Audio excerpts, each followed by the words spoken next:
Once upon a time, in a small village nestled among rolling hills, there lived a kind-hearted man named Thomas. Thomas was known far and wide for his generosity and compassion towards those in need. He would often lend a helping hand to anyone who crossed his path. One crisp autumn evening, as Thomas sat by the fireplace reading a book, he heard a soft knock on the door. Curious, he opened it to find a weary-looking lady standing outside, cradling a baby in her arms. Her clothes were tattered, and her eyes held a glimmer of desperation. "Please," so she pleaded, "I have nowhere else to turn. Could you spare a warm meal and a place to rest for the night?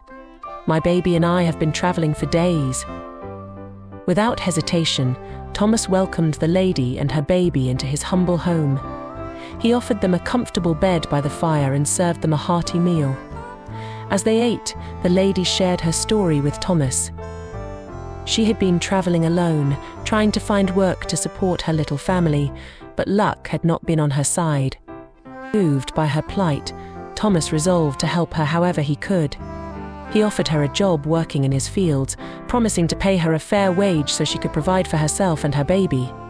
The lady was overcome with gratitude and accepted his offer with tears of relief in her eyes.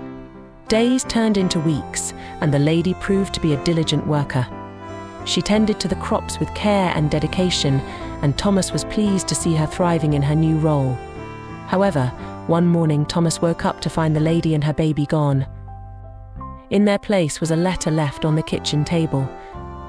With a heavy heart, Thomas picked up the letter and began to read.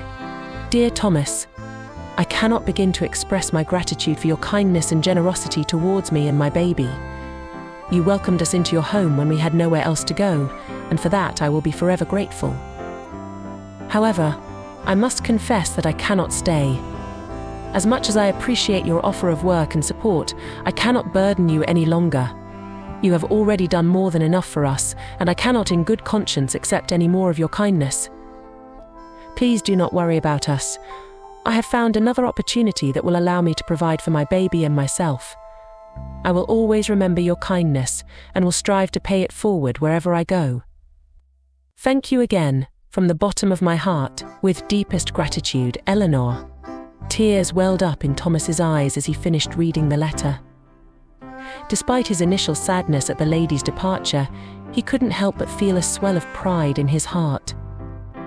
Eleanor's words reminded him that true kindness knows no bounds, and that sometimes the greatest gift we can give is the gift of selflessness.